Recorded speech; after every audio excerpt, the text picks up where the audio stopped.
अलंकापुरी पुण्यभूमी पवित्र, तिथे नांदतो ज्ञान राजा सुपात्र. तया आठविता महापुण्यराशी, नमस्कार माझा सद्गुरु ज्ञानेश्वरासी. नमोऽनंताय शुद्धाय कूटस्थायात्मने नमः. प्रेमांबुधिविहाराय ज्ञानराजाय ते नमः. माधुर्यरसकल्लोलां शिवशक्तिस्वरूपिणीम् अमृतानुभवार्थाय वंदे ज्ञानेशनंदिनी. ज्ञानदेव गुरु ज्ञानदेव तारू, उतरिल पैल पारू ज्ञानदेव. ज्ञानदेव माता ज्ञानदेव पिता, तोडिल भवव्यथा ज्ञानदेव. ज्ञानदेव माझे सोय रे धाय रे, जीवलग निर्धारे ज्ञानदेव. सेना म्हणे माझा ज्ञानदेव निधान, दाविली निज खूण ज्ञानदेवे. ज्ञानियांचा राजा गुरु महाराव, ज्ञानियांचा राजा गुरु महाराव. म्हणती ज्ञानदेव तुम्हाईसे, म्हणती ज्ञानदेव तुम्हाईसे. मज पामरासी काय थोरपण, मज पामरासी काय थोरपण. पायीची वहाण पायी बरी, ब्रह्मादिक जेथे तुम्हा ओळंगणे. इतर तुलने काय पुढे, तुका म्हणे नेणो युक्तीची आखोली. म्हणून ठेविली पायी डोई, ज्ञानियांचा राजा गुरु महाराव. ज्ञानियांचा राजा गुरु महाराव. ज्ञानेशोऽनुभवामृतं व्यरचयत्, ज्ञानेश्वरं पूजये. ज्ञानेशेन निरूपिता सुमधुरं, गीता नमो ज्ञानिने. ज्ञानेशात् परमार्थवित् सुचरितं, ज्ञानेश्वरस्याद्भुतं. ज्ञानेशे लघुजीविते गुणगणो, ज्ञानेश्वरत्वं कृती. ज्ञानेश्वरत्वं कृती. ज्ञानेश्वर महाराज की जय. पंढरीनाथ भगवान की जय. सर्व श्रोत्यांना आणि ज्ञानदेव पंढरीनाथ या सर्वांना वंदन करून, आज आता आपण काल जे चौव्या पाहिल्यात 41, 42, 43, यातले दृष्टांत आपल्याला खूप आवडले आणि खूप सोपे वाटले. त्याच्या आधारे आपण ही माया म्हणूया किंवा शक्तीचं निरूपण समजून घेणार आहोत. आपल्याला सगळ्यांना मायेचा प्रश्न पडलेला आहे. आज एका शब्दात जर सांगायचं झालं तर माया म्हणजे अज्ञान आहे. अज्ञान, सगळं या परब्रह्माचं किंवा परमात्म्याचं जे अज्ञान आहे ते म्हणजे माया. कारण काल परवाही सांगितलेलं होतं की ह्या ब्रह्मांडाभोवती ईश्वर अनंत रूपानं नटलेला आहे. आणि आपण जे अर्धनारी नटेश्वर असं जे स्वरूप पाहतोय 41व्यापर्यंत झालेलं आहे, तर हे अर्धनारी नटेश्वर हे स्वरूप त्याची माया आहे, या परब्रह्माची माया आहे. आणि या मूळ मायेनं प्रचंड अशा ब्रह्मांडाचा विस्तार मांडलेला आहे. या मायेनं असंख्य ब्रह्मांड निर्माण केली आहेत आणि मोडली पण आहेत. एका एका ब्रह्मांडाचा विस्तार अगणित आकाराचा आहे. आणि अगणित काळाचं आहे. सामान्य जीवांना या ब्रह्मांडाचा विस्तार समजणं अत्यंत कठीण आहे, उमजणं कठीण आहे, आणि न जाणता त्याचा संग सोडणं हे त्याहून कठीण आहे. म्हणून सद्गुरू कृपेनं किंवा सद्गुरूंच्या सामर्थ्यापुढं या दृश्य ब्रह्मांडाचा पसारा सद्गुरूंना नगण्य वाटतो, हे सगळं व्यर्थ वाटतं. आता एक उदाहरण देतात की मातीचा भला मोठा ढेकूळ जर पाण्यात टाकला की ते ढेकूळ जसं पाण्यात विरघळून जातं, नष्ट होतं, त्याचप्रमाणे या ब्रह्मांडाची अवस्था आहे. सद्गुरूंची कृपा झाली की या ब्रह्मांडाचा दृश्य पसारा क्षणार्धात विसरून जातो. श्री समर्थांनी आत्माराम नावाचा ग्रंथ लिहिलेला आहे. त्याच्यामध्ये माया नावाचे एक स्वतंत्र प्रकरण आहे. त्याचा सगळ्याचा अभ्यास केला की आपल्याला माया समजेल. आपल्याला थोडंसं आठवत असेल, आपण भगवद्गीता शिकलो, त्याच्यातला 7वा अध्याय संपूर्ण मायेचा, प्रकृतीचा, पुरुषाचा वर्णन करणार आहे. आणि थोडक्यात रोज आपण थोडंसं समजून घ्या, नाही तर फक्त माया किंवा आत्मतत्व समजण्यासाठी अगदी आपल्याला महिनाभरसुद्धा वेळ पुरणार नाही. आता खरं परमात्मा अनंत शक्तीनं संपन्न आहे. त्याची शक्ती अनंत काळाची आहे, ती काही मोजता येत नाही आहे. आणि मायावी शक्तीची निर्मितीसुद्धा अनंत अशीच आहे. मायेनं या दृश्य स्वरूपात निर्माण केलेली असंख्य रूपं दिसतात. म्हणून म्हणलं माया म्हणजे अज्ञान. हा एक शब्द लक्षात ठेवला तर हे अज्ञानानं सगळं आपल्याला खरं वाटतं. मग हे सगळं दिसणं, हे सगळं भासणं, हे सगळं फसवणं, हे सगळं मायेचं चपल किंवा चंचल असं रूप आहे. चालू विश्व स्थलकालानं मापलं तर ते अगणितच आहे. विश्वाची मोजणी कुणालाही करता आलेली नाही. पण अज्ञानदृष्टीला दिसणारं जे जे काही आहे हे सगळं नष्ट होणार आहे. म्हणून शंकराचार्यांनी एका शब्दात सांगितलेलं आहे, दृश्यम सर्वम अनात्मा स्यात्. अनात्मा म्हणजे पण ती मायाच. जे जे दिसतं, जे जे अनुभवायला येतं, हे सगळं अनात्मा आहे. आणि दृक् एव आत्मा विवेकिनः. जो विवेकी मनुष्य आहे त्याला त्या सगळ्या ब्रह्मांडाला पाहणारा जो आहे तो म्हणजे आत्मा आहे. आणि तो आपल्याला दिसत नाही. आता खरं तर जे विश्व निर्माणच झालेलं नाही ते विश्व अज्ञानदृष्टीला सत्य वाटतं. हे निर्माण झालेलं नाही आहे, परमात्म्याचाच तो सगळा काय म्हणू आपण भाग आहे. म्हणून आपण ये मे मतमिदं नित्यम आपण सगळीकडे पाहिलेलं की परमात्मा सांगतो की या ब्रह्मांडातल्या सगळ्यामध्ये मी व्यापून भरलेलं आहे. तर तो व्यापलेला आहे, पण आपल्याला ते दृश्य वाटतं आणि आपण ते खरं मानतो. म्हणजे सगळ्यात आपल्याला आनंदाचा अनुभव घ्यायचा आहे. आणि परमात्मा म्हणजे पूर्ण आनंद आहे, चिरंतन आनंद आहे. आणि हे विश्व आनंदात विरून गेलेलं आहे. सामान्य माणसाला हे जग दिसतं, भासतं. हा एक आपला दृष्टीदोष आहे. म्हणून शिष्य असा म्हणतो की स्वामींनी आता मला सगळं सांगावं की मी काय काय करावं.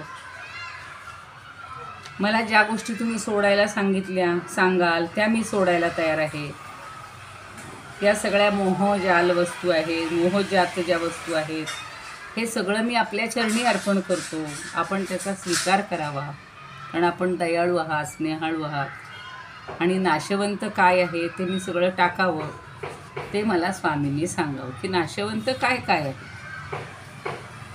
ते शिष्याचं बोलणं ऐकल्यानंतर स्वामी म्हणतात की तुम्ही लक्ष देऊन ऐका, तू लक्ष देऊन ऐक. काय समजून घ्यायचे? आनंदपद किंवा आत्मतत्व. आणि ते जर तू समजून घेतलंस तर मग तुझं हे सगळं अज्ञान दूर होईल. मग आपली जी वृत्ती चंचल आहे, क्षणाक्षणाला आपण बाहेर आपली सगळी वृत्ती आहे, तर ती या संदेहाच्या सागरामध्ये किंवा संशयाच्या सागरामध्ये बुडालेली आहे. म्हणून तू आता काय कर, तर तुझ्या मनातला सगळा मळ आहे, अशुद्धता आहे, ती सगळी काढून टाक. लोखंडाचं सुवर्ण करणं हे परिसामध्ये सामर्थ्य असतं. तसंच जो प्रज्ञावंत आहे त्याला समर्थ करण्याचं किंवा सामर्थ्य देण्याचं काम हा गुरु करत असतो. म्हणून ते सांगतायत की समाधान हे श्रेष्ठ आहे. आणि तू काय कर तर म्हणून नाशिवंत जितुका मळ तुवा तजावा अमंगळ. ज्या ज्या गोष्टी नाशिवंत आहेत, जे जे निर्माण झालेलं आहे ते सगळं नाशिवंत. आता ते सगळे 82 तत्व वगैरे आपल्याला पुन्हा कधीतरी येतील तेव्हा आपण समजून घेऊ. हा सगळा जगाचा पसारा नाशिवंतच आहे. आणि तू फक्त तो जर नाशिवंत पसारा जर तू घालवलास, दूर केलास, तर मग फक्त तू केवळ आहेस, म्हणजे परमात्मा रूपानं तू एकटाच राहीस. मग एक ओवी आज फक्त समजून घेऊ, बाकीच्या ओव्या मी नंतर सांगेन. तरी नाशिवंत तू ते जाण माया, माईक जाये विलया, ते मायेचा विचार प्राण सखया ऐक सांगतो. जे जे नाशिवंत आहे त्याला माया असं म्हणतात. आणि सगळं हे मायेचं स्वरूप आहे. ही मायासुद्धा अनादि अनंतच आहे. मायेचं स्वरूप बदलत असतं. ती नित्य नवा आविर्भाव दाखवत असते, नित्य परिवर्तनशील असते. ज्ञानेश्वरांच्या सुद्धा मी पहाटेपासून आज अभ्यास करत होते. त्यांनी इतकं सुंदर सांगितलेलं आहे, ते पण एक दिवशी सांगेन. असं एकेकाचं आपण समजून घेऊया. तर ही जी नित्य नवी भासणारी आहे ही सगळी माया आहे. म्हणून एका शब्दात लक्षात ठेवा, दिसेल ते नासेल. म्हणजे जे जे दिसतं, मग असं म्हणलं दृश्यम सर्वम अनात्माचं. तर ह्या मायेचा विस्तार का झाला तर खरं म्हणजे परमात्मा एकमेव आहे. पण अहम असं परमात्म्याला स्फुरण झालं. परब्रह्म संचल, एक परब्रह्म संचले कदापि नाही विकारले. त्याच्या ठिकाणी खरा विकार नाही आहे, पण मी एक आहे असा संकल्प उठला. आणि त्या स्फुरणातून ओतप्रोत असा ब्रह्मानंद स्थिर होता. पण काही गेल्यानंतर हळूच त्यातमध्ये मीच भान प्रगट झालं. मी, आणि मी म्हणजेच मूळ माया. आता बघा, आपण जो मी मी मी मी म्हणत असतो त्याला मूळ माया असं म्हटलेलं आहे. आणि आपण तिलाच प्रकृती, पुरुष आणि अर्धनारी, नटेश्वर या 3 नावांनी ओळखतो. आपण सगळी 40 ओव्यांमध्ये तेच सगळं पाहिलेलं आहे की प्रकृती, पुरुष म्हणजेच अर्धनारी, नटेश्वर. या मूळ मायेपासूनच गुणमाया झाली, गुणापासून पंचमहाभूत झाली. आणि मायेच्या विस्ताराला अष्टधा प्रकृती असं पण म्हणतात. प्रकृती हे जे नाव आलेलं आहे मायेलाच. अष्टधा म्हणजे पंचमहाभूते, मन, बुद्धी, अहंकार, या 8 गोष्टी म्हणजे अष्टधा प्रकृती माया. अशा या सगळ्या परब्रह्माच्या ठिकाणी सहज निर्माण झालेलं जे आनंद ब्रह्म आहे ते मायेच्या स्वरूपात कार्यरत कसं झालं ते सगळं आता पुढं सांगणार आहे. आता ही माया चैतन्यासह 14 नावांनी ओळखली जाते. किती नावं आहेत बघा, तिची नावं आज फक्त समजून घ्या. मूळ माया, गुणमाया, ईश्वर, प्रकृती पुरुष, अर्धनारी नटेश्वर, शिवशक्ती, अंतरात्मा, शुद्ध सत्व, गुणक्षोभिणी, सत्व, रजतम, जीव, शिव, अशा या 14 नावांनी किंवा या 14 नावांचा सगळा व्याप आहे, विस्तार आहे. आणि तो जर पाहिला तर हे चराचर विश्व मायेनं व्यापलेलं आहे. जे हे दिसणारं विश्व म्हणजे माया आहे, म्हणजे प्रकृती आहे, म्हणजे शिवशक्ती आहे, म्हणजे अंतरात्मा आहे, गुणक्षोभिणी आहे, असं एवढं लक्षात ठेवा. आता मी सांगितलं तसं पुढची एक ओवी फक्त. पृथ्वी, आप, तेज, वायू, आकाश, सृष्टी रचिली सावकाश, येणे दृश्य आणि अदृश्य सकळ माया. या पंचमहाभूतात्मक जी सृष्टी आहे ती 25 तत्वांनी व्यापलेली.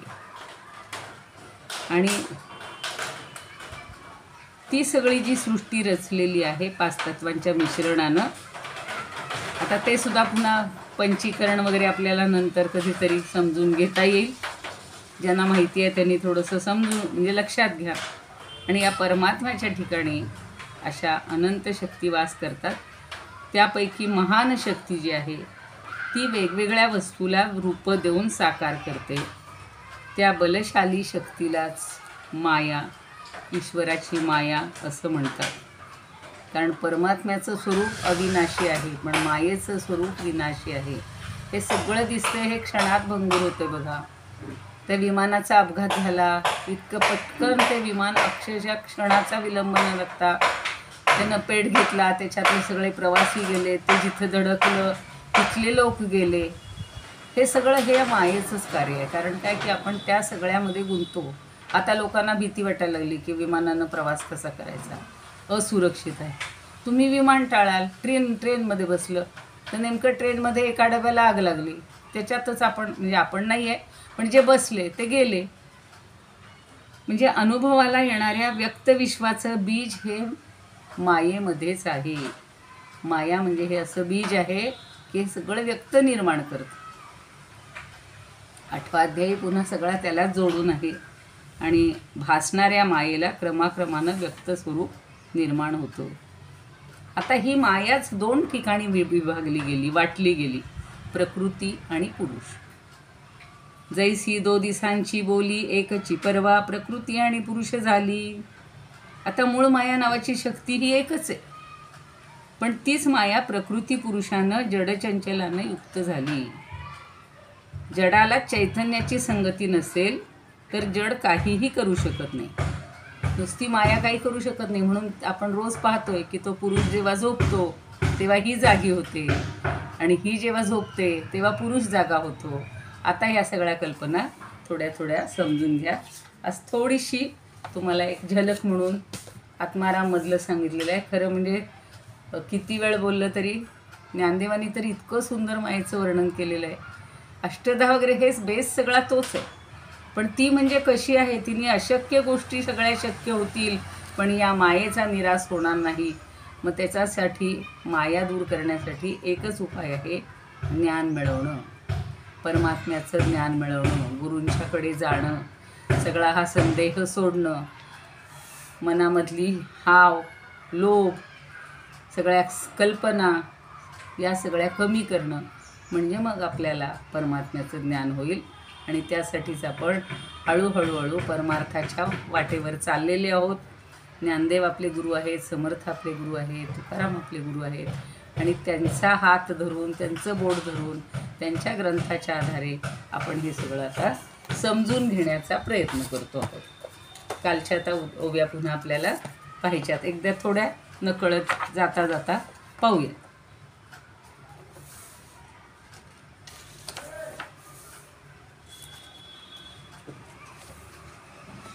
40पर्यंत परवा झालेल्या होत्या. आणि मग आता ही कशी आहे, हिची गती कशी आहे.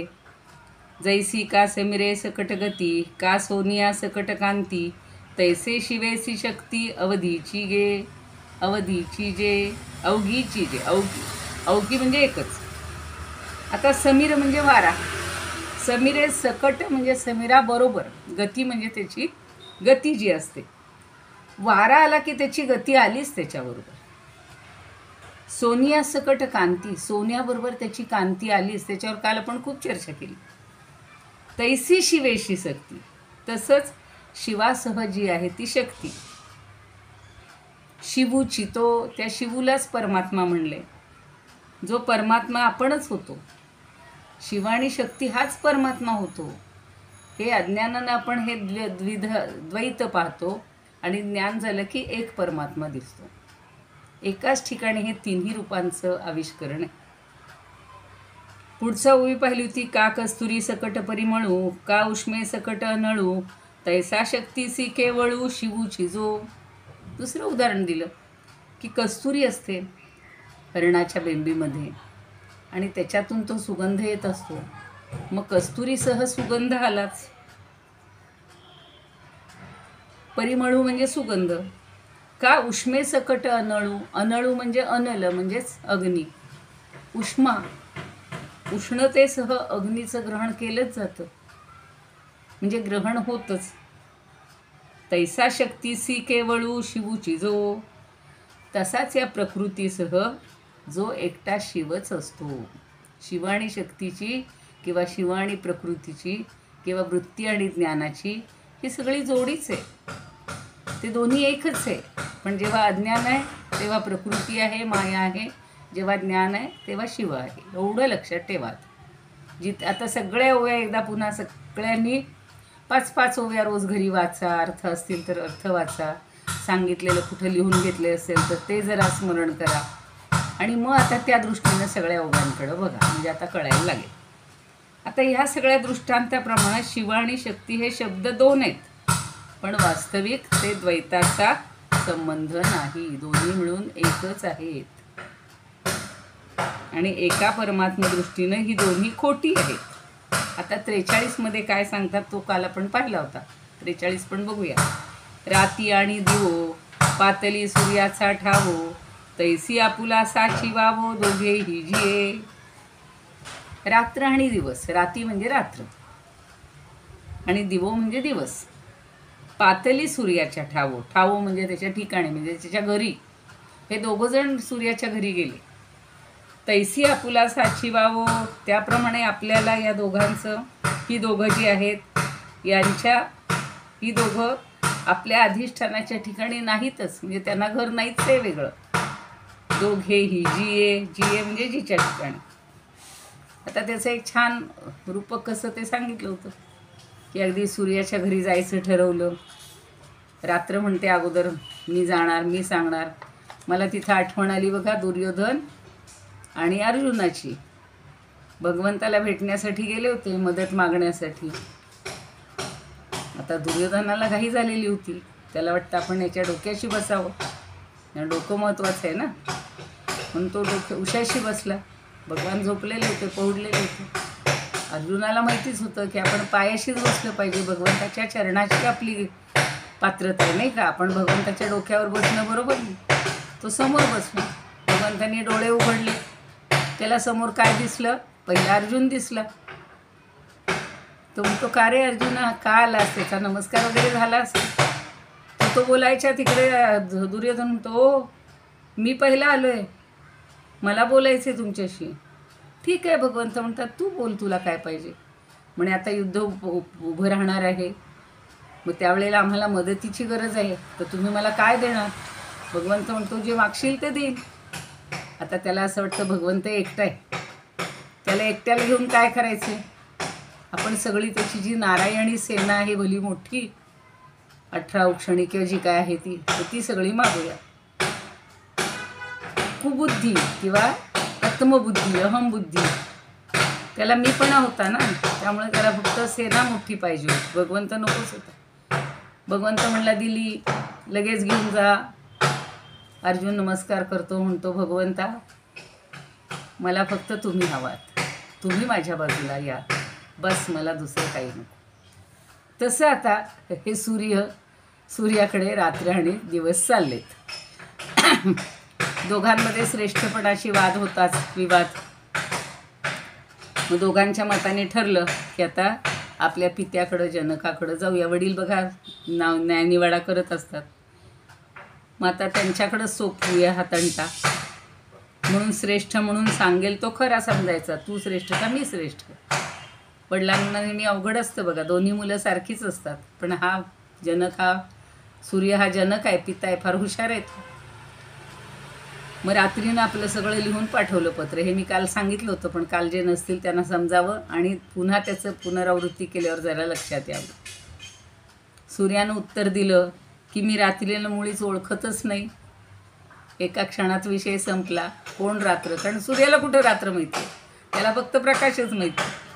मग आता दिवसाला वाटलं, आपल्या प्रकाशाचा अभिमान त्याला वाटायला लागला आणि त्यानं त्याची हकीकत लिहून पाठवली. त्यालाही तेच उत्तर मिळालं की मी दिवसा काय आवाज येत नाही.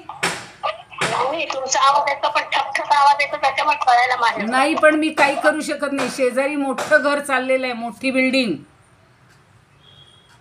बिल्डिंग चाललेली आहे जवळ समोर, आणि त्यांचे ठणठण आवाज आहेत. मागेही त्यांना मी बोलले होते, पण नेमके आपल्या क्लासच्या वेळेला तेव्हा तर रामायण सांगताना खूप त्रास व्हायचा मला, भगवद्गीता शिकवतानाही त्रास व्हायचा. म्हणजे आपली क्लासची वेळ आता बदलावी लागेल, त्यांचं काम संपल्यावर आपण करावं लागेल. तरी मी जेवढ्या मोठ्यांदा बोलता येईल तेवढ्यांदा बोलतीये. आता थांबलंय, मध्येच थांबतोय जरा आवाज, नाही पण झाला सुरू परत. मग आता पत्र लिहून काम झालं नाही, प्रत्येकाला वाटतं आता आपण समक्ष जाऊया, म्हणून ते समक्ष निघालेत. दोघंही सूर्याच्या ठिकाणी पोहोचले. तिथं गेल्या गेल्या रात्र तर तत्काळ नाश पावली, कारण सूर्याच्या ठिकाणी अंधार अजिबातच नसतं. आणि मग तिच्या संबंधानं प्रकाशाला जो दिवस पण आलेला होता तोही नाश पावला. दोघांचंही लय सूर्यामध्ये होऊन गेला. म्हणजे यांना वेगळं अस्तित्व आहे का हो? भगवंत सांगतात की सूर्याचा जो प्रकाश आहे तो मीच आहे, चंद्राचं जे तेज आहे ते मीच आहे, किंवा सूर्याचं तेज मीच आहे, चंद्राचा प्रकाश मीच आहे. म्हणजे सगळ्यांना तेज देणारा खरा भगवंत आहे. आणि ह्या सूर्याच्या ठिकाणी, आता सूर्य हा त्यांनी इथं मानलेला आहे म्हणून सूर्यजनक समजूया, तर सूर्याच्या ठिकाणी त्या दोघांचंही काय म्हणू आपण सामर्थ्य आहे ते लोप पावलेलं आहे. आणि दोघं सूर्यरूपच झाले. आता सूर्याचा मुळे अंधार कधी होतो की तो जेव्हा फिरत असतोय आणि संध्याकाळ झाली, 12 तास जवळजवळ फिरून झालं की मग ज्या भागात तो दूर गेलेला आहे तिथं ती संध्याकाळ होते, रात्र होते. आणि पुन्हा तो फिरत फिरत ज्या ठिकाणी येईल तिथं त्याचा उजेड असतो, म्हणजेच प्रकाश असतो. तसंच म्हणजे नित्य प्रकाशरूप हा सूर्य असल्यामुळं त्याला दिवसही माहिती नाही, रात्रही माहिती नाही, त्याला फक्त अखंड फिरणं माहिती. तसंच हे प्रकृती पुरुष परमात्म्याच्या आश्रयावर कल्पित आहेत. म्हणजे परमात्म्याच्या बेस आहे त्याच्यावर हे निर्माण झालेले आहेत. आणि म्हणून परमात्म्याच्या ठिकाणी या दोन्ही गोष्टी खोट्याच आहेत. परमात्मा फक्त सत्य आहे. या दोघांचा जेव्हा नाश होतो तेव्हा परमात्मा एकटा अवशिष्ट राहतो, शिल्लक राहतो. आपण आयुष्यातली किती वर्ष घालवली परमात्मा एक समजून घेण्यासाठी? आपण या मायेच्याच पसाऱ्यात, या प्रकृती पुरुषाच्या पसाऱ्यातच रमलेलो आहोत, संसारामध्येच रमलेले आहोत. आता त्याच्याबद्दल संस्कृतमध्ये काय म्हणतात बघूया.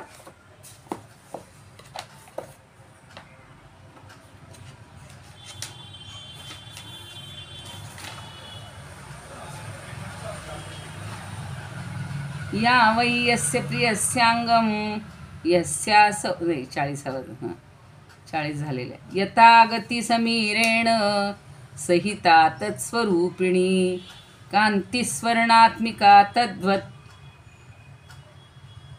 शिवेन सकला शिवा.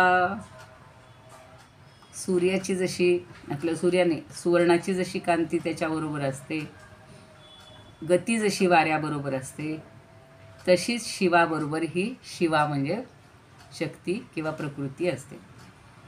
आपली ओबी पुन्हा एकदा बघा. जैसी का समीरा गटस गती का सोनयास गटकांती तैसी शिवेशी शक्ती आगवीच जे. सगळी जी शिवेची शक्ती आहे ती त्याचीच आहे, तिचं काही नाही आहे. आता याच्यावरून आपल्याशी कसा जोडून घ्यायचा तो बघा. आपण आयुष्यभर काय करतो? मी सगळं मी केलं म्हणतो, शून्यातनं विश्व निर्माण केलं. अहो त्या परमात्म्यानं काय निर्माण केलं आणि त्याच्या पुढे आपण काय एवढं करतो, तर सगळं आपण आपल्याकडेच घेतो की नाही. मीपणा आयुष्यभर, हे मी केलं, मी केलं, मी केलं, मी आणि माझा याच्यातच आपण घोटाळलेले आहोत, लिडबिडलेले आहोत. तसा अजून दुसरा दृष्टांत दिला होता. गंधात्मिकैव कस्तुरी उष्मणा सहितो नलहा यथाशक्तिस्वरूपेण भाती वै सकल शिवः. गंधात्मिकैव कस्तुरी, कस्तुरी ही गंधानी युक्तच असते. आणि अनल म्हणजे अग्नी उष्मणा सहित, उष्णतेसहितच असतो. त्यामुळे उष्णता आली की अग्नी आला, किंवा अग्नी आली की उष्णता आलीच. यथाशक्ती स्वरूपेण भाती वै सकल शिवः. तसा या शक्तीच्या स्वरूपानं हा शिव शोभून दिसतो किंवा तिच्याबरोबरच असतो. का कस्तुरी सगट परिमळ उष्मेस किट नळ तैसा शक्तीसी केवळ शिवची जो. आणि पुढचं अहोरात्रम स्वरूपेण मृषा स्यात् सूर्यसंगतम. मृषा म्हणजे खोटं आहे, व्यर्थ आहे. अहोरात्र तथा सत्यस्वरूपे से मिथ्याभिभूतावुभावपी. तर त्याप्रमाणे त्यांचं जे खरं सत्य स्वरूप जे आहे ते दोघंही मिथ्याच आहेत. शिव आणि शक्ती हे दोघंही मिथ्याच आहेत. कशासारखं? दिवा रात्रीप्रमाणे. बहुनोक्तेन किंतौ द्वौ शब्द मात्र स्वरूपिणौ. पुढची ओवी वाचून ठेवते. प्रणवाक्षर रूढाया दशा तस्यास्तु वैरिणो. आता मूळ ओवी अशी आहे. किंबहुना तिये प्रणवाक्षरी विरूढतीये दशेचे ही वैरिये शिवशक्ती. जास्त काय सांगावं म्हणतात. प्रणव या शब्दाने ज्याला ओळखता येतं आणि बाकी या शिवशक्तीची जे काही हे आहे काय म्हणू आपण अस्तित्व आहे ते सगळं खोटं आहे, ते टिकत नाही. म्हणजे फार काय सांगायचं. प्रणवाक्षरापासून या जगाची उत्पत्ती झाली. काय म्हणतात ना, ओंकार स्वरूप सद्गुरु समर्था. सगळं ओंकारातून निर्माण झालं. ओंकार प्रभवो धर्मो. आपण गीतेतले श्लोक पुन्हा आठवा जरा. तर या ओंकारापासून सगळा प्रभव झालेला आहे, निर्माण झालेला आहे, उत्पत्ती झालेली आहे. आणि त्या दशेची ही प्रकृती पुरुष हे वैरी आहेत. त्यांना हे प्रणव ओंकार परमात्मा काही नको आहे.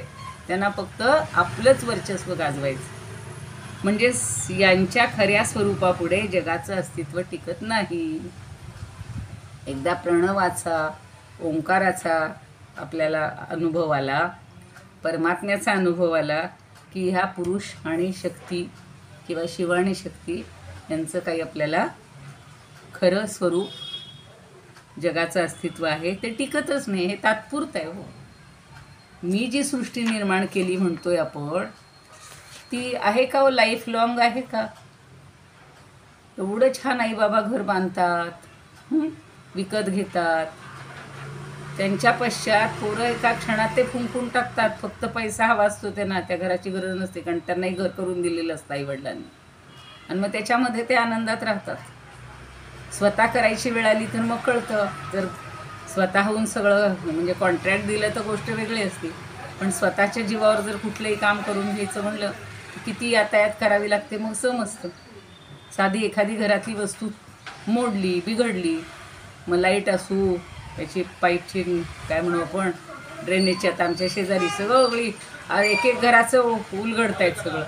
तर सगळं ते ड्रेनेज सगळं करायचं म्हणलं की किती जणांच्या पाया पडावं लागतं, किती पैसा ओतावा लागतो. मग कळतं की एक बटन दुरुस्त करायला किंवा एक छोटीशी दुरुस्ती करण्यासाठी किती यातायात होते.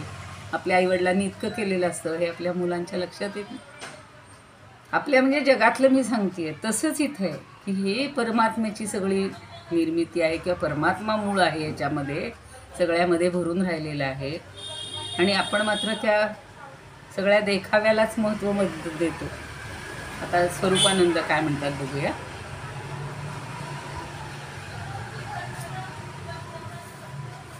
एक्केचाळीस वायू. सोप्या शब्दात अगदी लगेच लक्षात येईल आता तुमच्या. वायू आणि गती, सोने आणि कांती, तैसी शिवशक्ती एक रूप. कस्तुरीचं. कस्तुरी परिमळ, उष्णता अनळ. अनळच शब्द वापरलाय सगळ्यांनी. अनल म्हणजे अग्नी, तर आणि अनिल म्हणजे वारा. संस्कृतमधले हे दोन शब्द लक्षात ठेवा. एका वेलांटीचा फरक आहे पण अर्थात खूप फरक आहे. पृथ्वी, आप, तेज, वायू, आकाश. तर वायू म्हणजे अनिल आणि अनल किंवा अनळ म्हणजे अग्नी. कस्तुरी परिमळ, उष्णता अनळ, तैसीच केवळ देवी देव. तशी ही देवी आणि देव हे एक रूपच आहे. ते कस्तुरीला बाजूला करता येतं का? सुगंधापासून नाही.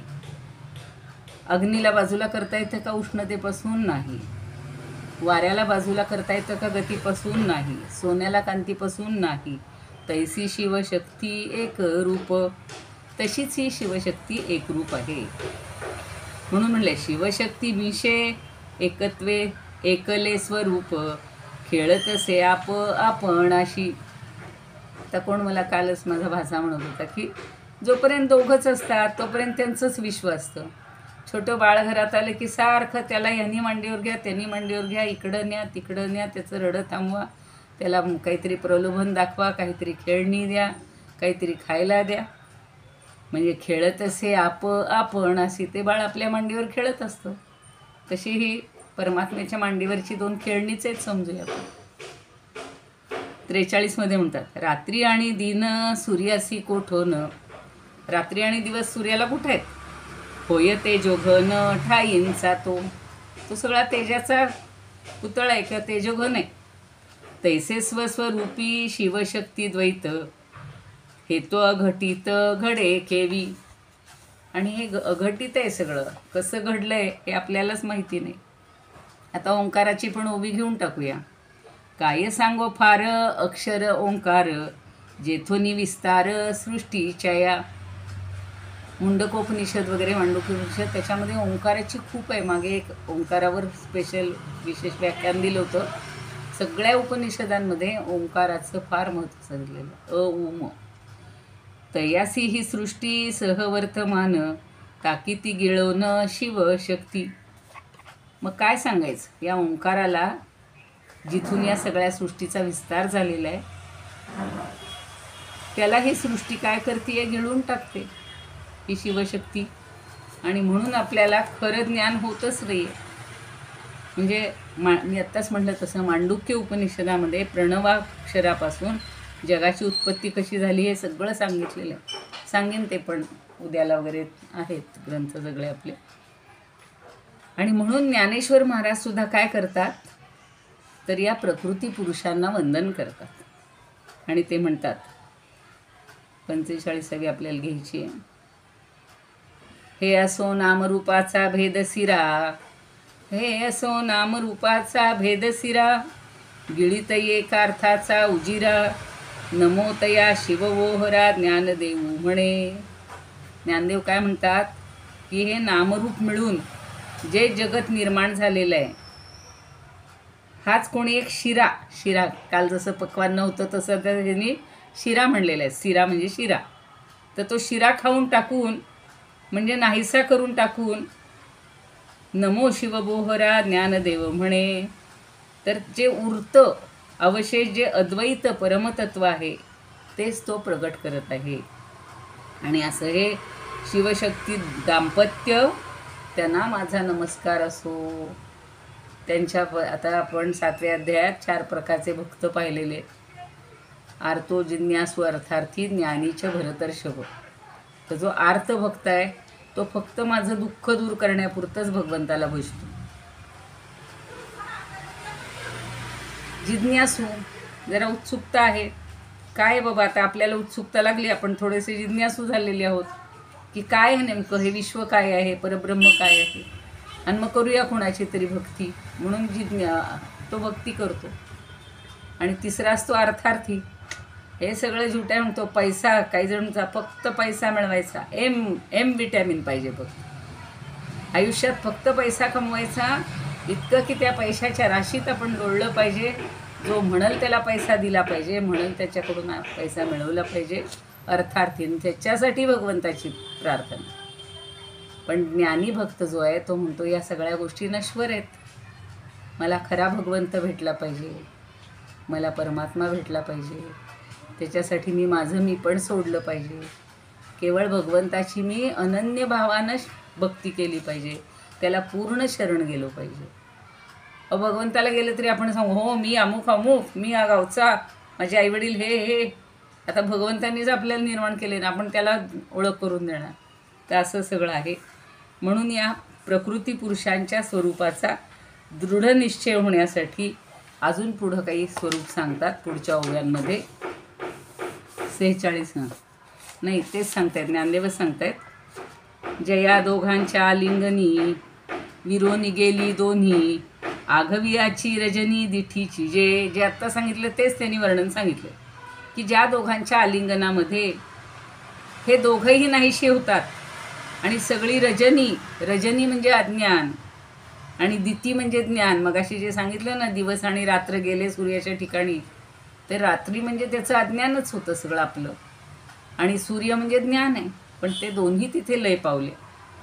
मग ज्या प्रकृती पुरुषांच्या अधिष्ठान स्वरूपामध्ये दोघंही लोपून जातात, म्हणजे काय की प्रकृती पुरुष जे अज्ञान ते ज्ञानरूप होऊन जातं. प्रकृतीरूप जे अज्ञान आहे, पुरुष नाही, प्रकृतीरूप जे अज्ञान आहे ते पुरुष होऊन जातं, म्हणजे ज्ञानरूप होऊन जातं. जसा सूर्योदय झाला की रात्रीमध्ये जो अंधकार आहे तो एका क्षणात हळूहळू कसा नष्ट होतो. सूर्य उगवला की आपण पाहतो 5 मिनिटापूर्वी असं झाकोळलेलं असतं आणि लगेच पटपटतं. आपण म्हणतो काय उजेड पडला हो, अंधारून आलो होतं सगळं, काही दिसत नव्हतं. आणि रात्री संबंधानं प्रकाशावर दिवसपणाचा धर्म आलेला असतो आणि प्रकाशावरचा दिवसपणा हा धर्म मात्र जातो. रात्र आली की तो प्रकाशाचा धर्म संपतो.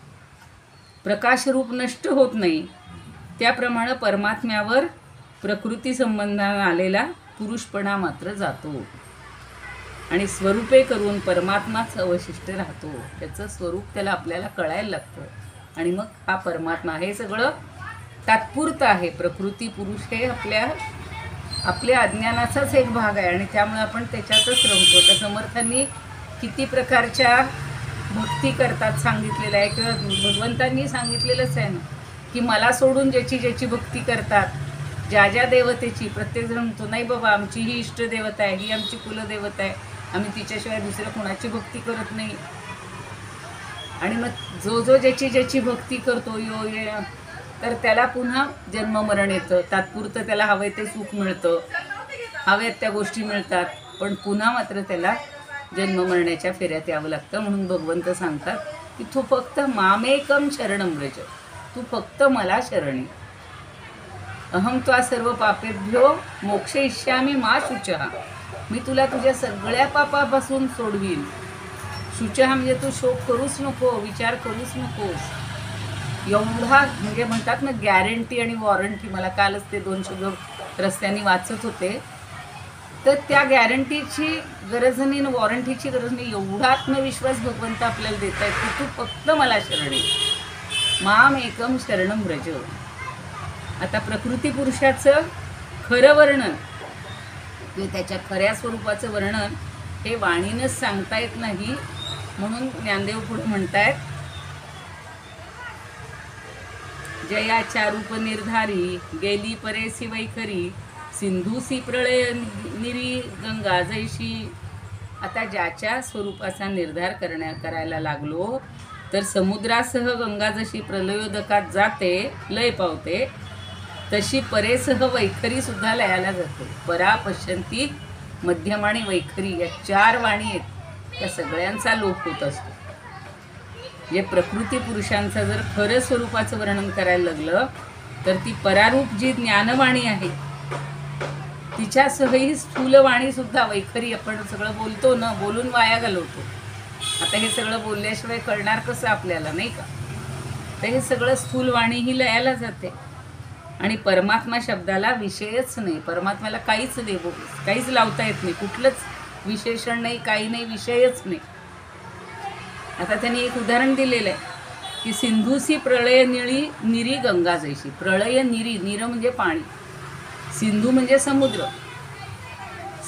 त्या समुद्राच्या सहवासामध्ये किंवा प्रळय काळचं पाणी वाढलं म्हणजे सिंधूसह गंगा त्यात लयाला जाते. मग कुठं गंगेचं अस्तित्व राहतं का? नाही. तसं सिंधूच्या ठिकाणी पुरुषाची कल्पना केली आणि गंगेच्या ठिकाणी प्रकृतीची कल्पना केली.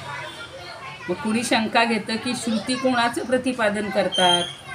सूत्रकारांनी, भाष्यकारांनी या समन्वयाच्या अध्यायामध्ये प्रथम पादात जे ब्रह्मसूत्र वगैरे आहेत त्याच्यात तर सर्व श्रुतींचा सम्यक म्हणजे व्यवस्थित अन्वय हा ब्रह्मप्रतिपादनामध्ये आहे. प्रत्येक श्रुती ही ब्रह्माचंच वर्णन करत असते, तेच पटवून द्यायचं असतं. आणि असं असलं तरीसुद्धा शास्त्र हे परमात्म्याला हा परमात्मा असं बोटानं दाखवून प्रतिपादन कर, दाखवण्याजोगीच नाही हो, तो अनुभवण्याची गोष्ट आहे. मग असं परमात्माही दिसायला लागला तर मग तोही नश्वरच होईल ना. म्हणून अविद्येनं कल्पिलेले हे सगळे भेद आहेत, त्याची निवृत्ती करायची, ते दूर करायचं आणि परमात्म्याचं आपल्याला अनुभव घ्यायचं. आत्ताच त्या ताईंनी छान सांगितलं की जो म्हणतो ना माझा अहंकार गेला, आता माझ्या ठिकाणी कडभर अहंकार नाही हे सांगावं लागतं का हो? हे सांगणं म्हणजेच भला मोठा अहंकार आहे. आणि साक्षात श्रुतीनं सुद्धा स्वतःच्या तोंडानं सांगितलेलं आहे की श्रुतीने तिने ती म्हणतू गोविंदू रे. म्हणजे श्रुती सगळ्याला नाही नाही म्हणते, पण तू सगुण आहेस, तूच निर्गुण आहेस आणि तूच गोविंद आहेस, तूच परमात्मा आहेस. हे जेव्हा आपल्याला ज्ञान येतं तेव्हा पुढच्या ओव्यात आपल्याला बघायच्या आहेत. इथे 47 पर्यंत झालेले आहेत, तर ते काय म्हणतात बघूया.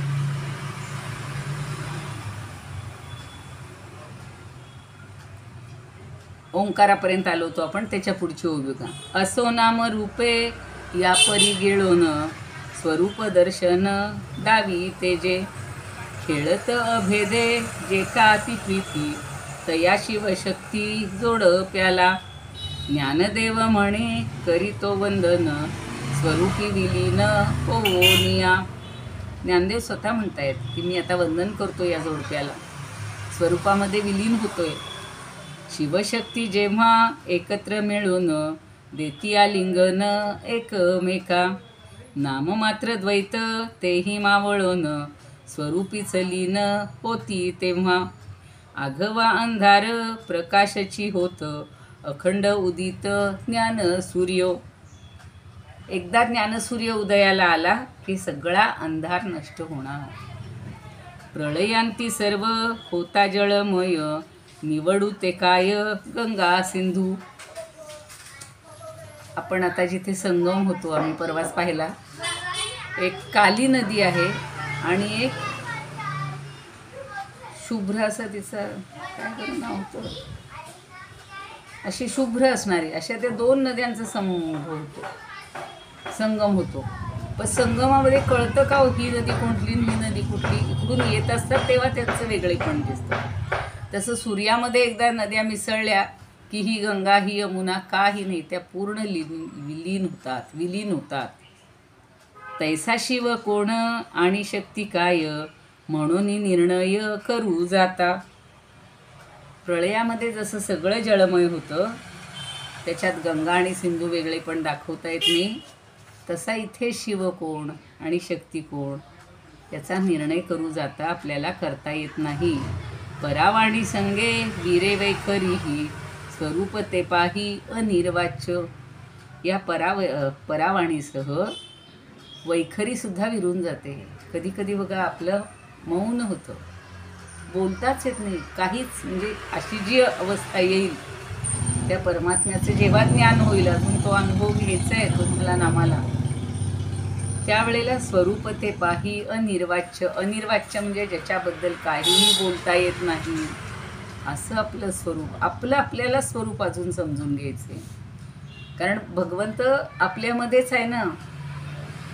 एकांशेनं स्थितो जगत, या सगळ्या जगामध्ये तो एका अंशानं उरलेला आहे.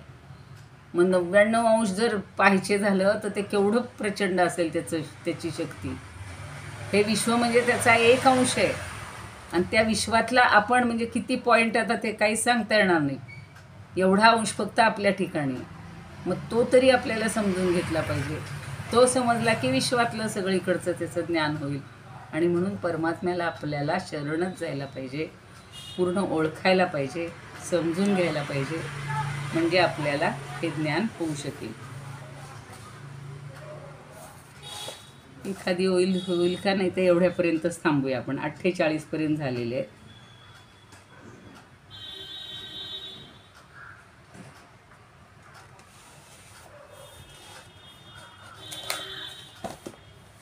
त्या 1-2 संस्कृतमधल्या बघूया. ययोरालिंगने चोभौ विशीर्णो स्वस्वरूपतः रजन्यामागतायां तु दृष्टिशीर्णा यथा भवेत. ययोः आलिंगनम, या दोघांच्या आलिंगनामध्ये विशीर्णा स्वस्वरूपता, आपली जी स्वरूपता आहे तीच मावळून गेलेली आहे, विरून गेलेली. रजन्याम आगतायाम तू, जसं रजनी म्हणजे रात्र उगवल्यानंतर दृष्टिशीर्णा यथा भवेत, आपली दृष्टी काय होते, क्षीण होते. दिसतं का हो रात्रीचं? आपले डोळे एवढे आत्ता छान पाहू शकतात, पण काळाकुट्ट अंधार असेल, घरात लाईट नसतील, दिवा नसेल, मेणबत्ती नसेल आणि आपल्यासमोर कोणी येऊन उभं राहिलं तर जशी आपली आंधळ्यासारखी अवस्था असते तशी आपली आत्ता अवस्था झालेली. ययो स्वरूप निर्धारेस सपरा वैखरी गता सिंधुना सहिता गंगा यथा मग्नालयांबुनी. म्हणजे जयांच्या स्वरूप निर्धारी, ज्याच्या स्वरूपाचा निर्धार निश्चय करत असताना गेली परेसी वैखरी. अहो वैखरीसुद्धा परा वैखरी सगळ्या मिळून गेल्या. सिंधूसी प्रलय निरी गंगा जैसी. समुद्रामध्ये जशी प्रलयाच्या वेळेला गंगा मिळून जाते, मिसळून जाते, तिचं अस्तित्वच उरत नाही, तशी आपली अवस्था होते. असे 47पर्यंत झालेले आहेत आपले. बघूया 48 आपण उद्या बघूया. आता थोडासा काय म्हणूया, आपल्याला आत्मविश्वास यायला लागेल की माझं ज्ञान मला मिळवणं आवश्यक आहे, माझं अज्ञान मला दूर करायला पाहिजे. आणि अज्ञान दूर झालं की ही माया आपोआप नष्ट होणार आहे. शिवशक्तीचं येऊन जाणार आणि मग फक्त आपल्याला भगवंत दिसणार, फक्त परमेश्वराचं ज्ञान होणार, परमात्म्याचं ज्ञान होणार. आणि आपण तशीच भगवंताला प्रार्थना करूया की जेणेकरून आम्हाला लवकरात लवकर आमच्या या अज्ञानापासून दूर कर, अज्ञान आमचं दूर कर आणि आम्हाला ज्ञानप्रकाश येऊ देत, ज्ञान मिळू देत, परमात्म्याचं ज्ञान मिळू देत, असं आपण प्रार्थना करूया. इदमुपकर्तुं भुवनमण्डलं समुदितमिव भास्करं सागरं सादरं वन्दे ज्ञानेश्वरं.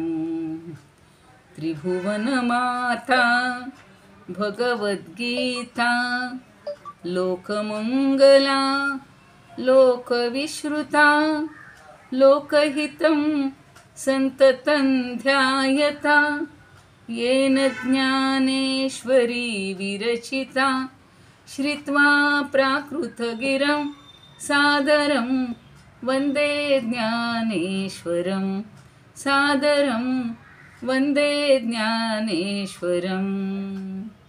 आरती ज्ञानराजा महाकैवल्य तेजा सेविती साधू संत मनुवेधला माझा. आरती ज्ञानराजा लोपले ज्ञान जगी हित निणती कोणी. अवतार पांडुरंग नाव ठेविले ज्ञानी. आरती ज्ञानराजा प्रगट गुह्य बोले विश्वब्रह्मची केले. रामा जनार्दनी पायी मस्तक ठेविले. आरती ज्ञानराजा महाकैवल्य तेजा सेविती साधू संत मनुवेदला माझा. आरती ज्ञानराजा. ज्ञानेश्वर महाराज की जय. पंढरीनाथ भगवान की जय. जय तू श्रीकृष्ण, जय तू ज्ञानेश्वर.